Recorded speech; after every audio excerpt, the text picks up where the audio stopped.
बच्चों आज हम लोग मैट्रिक्स पढ़ने जा रहे हैं। तो मैट्रिक्स चैप्टर का हम लोग आज कॉन्सेप्ट पढ़ेंगे, इसके बाद इसके आगे क्वेश्चंस भी करेंगे। तो क्वेश्चंस करने से पहले हमें क्या करना होगा, पूरा कॉन्सेप्ट के बारे में जानकारी लेंगे, क्या क्या हो सकता है इसमें। तो सबसे पहले हम लोग इसमें पढ़ने जो जा रहे हैं वो पढ़ने जा रहे हैं मैट्रिक्स होती क्या है। तो जैसे मैट्रिक्स का एक सिंबल होता है, इस तरीके का अगर कहीं पे साइन बना हुआ है तो वो हम क्या पढ़ रहे हैं, मैट्रिक्स। अब बात आती है, ये बॉक्स है मैट्रिक्स का, तो ये खाली तो रहेगा नहीं, इसमें कुछ ना कुछ लिखा होगा। तो इसमें लिखे होते हैं एलिमेंट्स। तो एलिमेंट्स क्या होते हैं, A11, A12, A13, A21, A22, A23, A31, A32, A33। अब बात आती है, ये तो इसके एलिमेंट्स हो गए, और मैट्रिक्स में ये जो एलिमेंट लिखे हैं A11, A12, A13, इस पूरी रो को जो बोलते हैं, इसको क्या बोलते हैं हम लोग, रो। इसको रो क्या बोलते हैं, R1। इसको पूरी रो को क्या बोलेंगे, R2। इस पूरी रो को क्या बोलेंगे, R3। पूरी रो का मतलब A31, A32, A33, ये पूरी रो R3 है। इसी तरीके ये कॉलम होते हैं C1, C2, C3। C1, C2, C3 का मतलब ये नहीं कि A31 C1 हो गया। A11 से लेकर A31 ये पूरी एक कॉलम है, ये पूरा एक कॉलम है, ये पूरा एक कॉलम है, ठीक है। तो ये बात आती है कि ये तो हमें पता चल गया कि इसमें ये रो क्या होते हैं और कॉलम क्या होते हैं। अब बात आती है इनका यूज क्या होगा।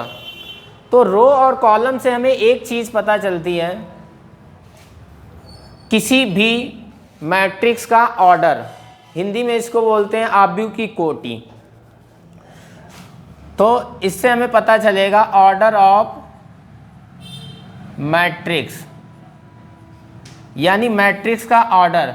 तो मैट्रिक्स का ऑर्डर फाइंड करने के लिए हमें एक चीज़ याद रखनी पड़ेगी, उसका एक छोटा सा कॉन्सेप्ट समझ लीजिए या फार्मूला समझ लीजिए। वो होता है R×C। R×C भी आप पढ़ सकते हैं। मैं एक छोटे से एग्जाम्पल के थ्रू आपको समझाना चाहूँगा।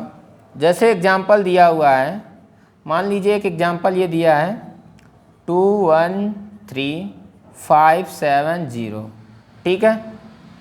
इसमें आपसे पूछा जाएगा कि इस मैट्रिक्स का ऑर्डर बताइए, या फिर हिंदी में बोल सकते हैं आव्यूह की कोटि बताइए। तो बच्चों अब इसका हमें आव्यूह की कोटि निकालनी है, यानी ऑर्डर ऑफ मैट्रिक्स फाइंड करना है।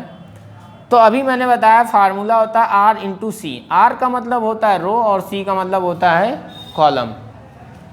तो अभी मैंने बताया था रो क्या बोलते हैं, हॉरिजॉन्टल लाइंस को क्या बोलते हैं, रो, और वर्टिकल लाइंस को क्या बोलते हैं, कॉलम। तो ये क्या हो गई, एक रो, ये क्या हो गई, दूसरी रो। तो R×C यानी रो की संख्या हमें पता चल गई कितनी है, 2, और कॉलम्स की संख्या क्या है, 1 2 3। तो कॉलम्स कितने हो गए, 3। यही इसका ऑर्डर ऑफ क्या हो गया, मैट्रिक्स। अगर हम इसका मल्टीप्लिकेशन करा देते हैं बच्चों, अगर हम लोग क्या करेंगे 2 × 3 मल्टीप्लिकेशन करा दें, तो इसके हमें एलिमेंट्स पता चल जाते हैं। एलिमेंट्स को हिंदी में बोलते हैं तत्व। तो जैसे अगर हमें इसी का सेकंड पार्ट अगर इसी में पूछ दिया जाता है, एलिमेंट्स बताइए, एलिमेंट्स ऑफ मैट्रिक्स। तो 3 2 जा कितना हो जाएगा बच्चों, 6, ठीक है। तो इस तरीके से हम लोग क्या करते हैं, ऑर्डर ऑफ मैट्रिक्स किसी भी क्वेश्चंस की सॉल्व कर सकते हैं, उसके एलिमेंट्स बता सकते हैं, नंबर ऑफ रोज बता सकते हैं, नंबर ऑफ कॉलम्स बता सकते हैं, ठीक है। अब बात आती है, ये तो इसकी बात हो गई।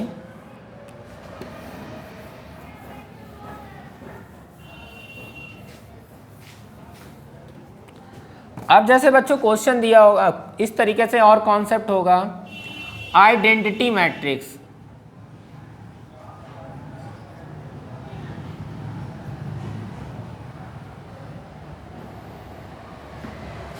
ठीक है, हिंदी में इसको बोलते हैं तत्समक आव्यूह, ठीक है।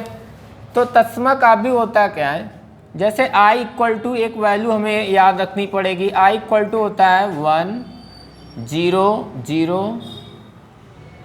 0 1 0 0 0 1। ठीक है, तो ये identity matrix i equal to होती है फिक्स वैल्यू, इसको हमें याद रखना पड़ेगा। और ये होता है 3 × 3 ऑर्डर के लिए। और आइडेंटिटी मैट्रिक्स अगर हमें 2 × 2 ऑर्डर की बनानी हो तो हम लोग इस तरीके से बना लेंगे 1 0 0 1, यानी मेन डायगोनल, इसको बोलते हैं डायगोनल मैट्रिक्स। ठीक है, अगर मेन डायगोनल में क्या हो जाए 1 1 हो जाए, बाकी सारे एलिमेंट्स क्या हो जाए 0 हो जाए, तो इसको क्या बोलते हैं आइडेंटिटी मैट्रिक्स। और ये कितने ऑर्डर की है 2 × 2 ऑर्डर की। आइडेंटिटी मैट्रिक्स हमेशा स्क्वायर मैट्रिक्स में ही बनती है, यानी वर्ग आव्यूह में ही बनती है, यानी जितने नंबर ऑफ रोस होंगे उतने नंबर ऑफ कॉलम्स होने चाहिए, तभी हम आइडेंटिटी मैट्रिक्स बना सकते हैं। ठीक है, अब बच्चों हम लोग अगला जो कॉन्सेप्ट पढ़ने जा रहे हैं वो है ट्रांसपोज मैट्रिक्स। ट्रांसपोज मैट्रिक्स, तो ट्रांसपोज मैट्रिक्स क्या होगी? ट्रांसपोज मैट्रिक्स का मीन्स होता है ए इक्वल टू, मान लीजिए एक मैट्रिक्स दी है 1 2 5 0 7 0 7 1 3 0 2। ठीक है, इसकी हमें ट्रांसपोज मैट्रिक्स निकालनी है। तो ट्रांसपोज मैट्रिक्स बहुत सिंपल होती है, बस यहाँ पर क्या करेंगे डैश लगा देंगे और इस मैट्रिक्स का हम लोग ट्रांसपोज करेंगे। ट्रांसपोज का मीन्स होता है जो रो में लिखा है उसको कॉलम में लिख दें, कॉलम अपने आप रो बन जाते हैं और पूरी मैट्रिक्स क्या हो जाती है ट्रांसपोज हो जाती है। जैसे यहाँ पर 1 2 5 रो में लिखा है ना, इसको हमने किस में लिख दिया कॉलम में।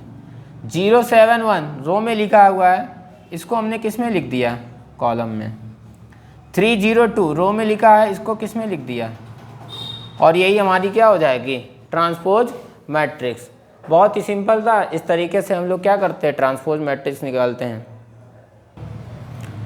अब बच्चों उसी में मैट्रिक्स में कॉन्सेप्ट के आगे हम लोग पढ़ेंगे सिमेट्रिक मैट्रिक्स। तो सिमेट्रिक मैट्रिक्स का जो फार्मूला होता है वो होता है